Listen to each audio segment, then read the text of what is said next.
ಇಲ್ಲಿಗೆ ಬಂದಿರೋದಂಥ ಎಲ್ಲ ಕಾಮ್ರೇಡ್ಸ್ಗೂ ನನ್ನ ಸ್ವಾಗತವನ್ನು ಕೊಡ್ತಾ, ನಾನು ಶ್ರೀನಿವಾಸಪುರ ತಾಲೂಕಿಂದ ವಿಶ್ವನಾಥ್ ಅಂತ ಮಾತಾಡೋದು.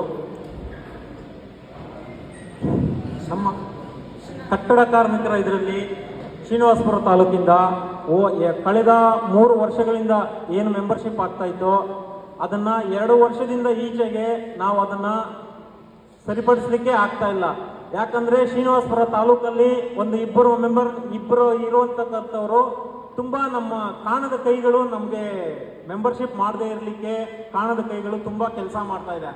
ಹಾಗಾಗಿ ನಾವು ಯಾವುದೇ ರೀತಿಯ ಹಳ್ಳಿಗಳಿಗೆ ಹೋಗಿ ನಾವು ಸಂಘಟನೆನ ಬೆಳೆಸ್ಬೇಕಂತ ನೋಡಿದ್ರು ಹಳ್ಳಿಗಳಿಗೆ ಹೋಗಿ ಬಂದಾಗ ಕೂಡ ಅಲ್ಲಿ ಕಾಣದ ಕೈಲಿ ಕೆಲಸ ಮಾಡೋದ್ರಿಂದ ನಾವಿಲ್ಲಿ ಸಂಘಟನೆಯನ್ನ ಇನ್ನೂ ದೊಡ್ಡ ಮಟ್ಟದಲ್ಲಿ ಬೆಳೆಸೋಕೆ ಸ್ವಲ್ಪ ಸಮಸ್ಯೆಗಳು ಉಂಟಾಗ್ತಾ ಇದೆ.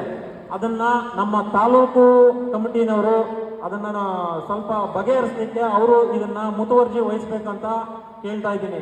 ಹಾಗೆ ಜಿಲ್ಲಾ ಸಮಿತಿಯವರು ಇದ್ರ ಬಗ್ಗೆ ಸ್ವಲ್ಪ ಯೋಚನೆ ಮಾಡಬೇಕು. ತಾಲೂಕಿನಲ್ಲಿ 3 ವರ್ಷದಿಂದ ನಮ್ದು ಮೆಂಬರ್ಶಿಪ್ ನೋಡಿದ್ರೆ 2023ಗೆ 2021ರಲ್ಲಿ 340 ಇದೆ, 2022ರಲ್ಲಿ 648 ಇದೆ, 2023ಗೆ ಬರೀ 377 ಬಂತು. ಯಾಕಂದ್ರೆ ನಮ್ಮ ಸಂಘಟನೆಯಲ್ಲಿ ಇದ್ದಂತಕ್ಕಂಥವ್ರೆ ಹೊರಹೋದವರು ಅದು ಕಾಣದ ಕೈ ರೀತಿ ಕೆಲಸ ಮಾಡ್ತಾ ಇದ್ದಾರೆ. ನಾವಿಲ್ಲಿ ಪಕ್ಷ ಬೆಳೆಯಕ್ಕೆ ನಮ್ಮನ್ನು ಬಿಡ್ತಾ ಇಲ್ಲ. ಹಂಗಾಗಿ ಅದನ್ನ ಜಿಲ್ಲಾ ಸಮಿತಿಯವರು ಸ್ವಲ್ಪ ಮುತುವರ್ಜಿ ವಹಿಸಬೇಕು. ಹಾಗೆ ತಾಲೂಕು ಸಮಿತಿಯವರು ಇದನ್ನ ಇನ್ನೂ ಮುತುವರ್ಜಿ ವಹಿಸಿ ಇದನ್ನ ಬಗ್ಗೆ ತಿಳ್ಕೋಬೇಕು. ಹಂಗಾಗಿ ಅದೇ ರೀತಿ ವಿದ್ಯಾರ್ಥಿ ರಂಗದಲ್ಲಿ ಶ್ರೀನಿವಾಸಪುರ ತಾಲೂಕದಲ್ಲಿ ಯಾವುದೇ ರೀತಿಯಾದಂತಹ ಒಂದು ಸಂಘಟನೆ ಇಲ್ಲ. ಮುಂಚೆ ಇತ್ತು, ಬಟ್ ಈಗಿನ ವಿಷಯದಲ್ಲಿ ಸಂಘಟನೆ ಬೆಳೆಸೋಕ್ಕಾಗ್ತಾ ಇಲ್ಲ. ಶ್ರೀನಿವಾಸಪುರ ತಾಲೂಕಲ್ಲಿ ಯಾರೋ ಇಬ್ಬರು ಮಾಡ್ತಾ ಇದ್ದಾರೆ, ಮುಳಬಾಗಿಲು ತಾಲೂಕಿನಲ್ಲಿದೆ. ಬಟ್ ಆದರೆ ಜಿಲ್ಲಾ ಸಮಿತಿ ಇದನ್ನ ತುಂಬ ಮುತುವರ್ಜಿ ವಹಿಸಬೇಕು. ಯಾಕಂದ್ರೆ ನಮ್ಮ ಪಕ್ಷದ ನಿಲುವು ಏನಿದೆ ಅಂತ ಹೇಳ್ಬಿಟ್ಟು ಮೊದಲು ಫೌಂಡೇಶನ್ ನಾವು ಎಲ್ಲಿ ಹಾಕೋಕ್ಕಾಗುತ್ತೆ ಅಂತಂದ್ರೆ ಸ್ಟೂಡೆಂಟ್ಸ್ ಹತ್ರನೇ ಹಾಕೋಕ್ಕಾಗೋದು.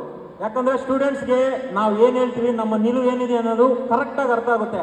ಹೌದು, ಇವರ ಸೈದ್ಧಾಂತಿಕ ನೀತಿಗಳು ಕರೆಕ್ಟ್ ಆಗಿದೆ, ಇವರು ಅರ್ಥ ಮಾಡ್ಕೋತಾರೆ, ಇವ್ರು ಹೇಳೋದು ಕರೆಕ್ಟ್ ಆಗಿದೆ, ಇದನ್ನ ನಾವು ಯೋಚನೆ ಮಾಡ್ತಾರೆ ಮನೆಗೆ ಹೋಗಿ. ಯಾಕಂದ್ರೆ ಅವ್ರ ಯೋಚನಾ ಶಕ್ತಿ ತುಂಬಾ ಇರುತ್ತೆ ವಿದ್ಯಾರ್ಥಿಗಳಿಗೆ.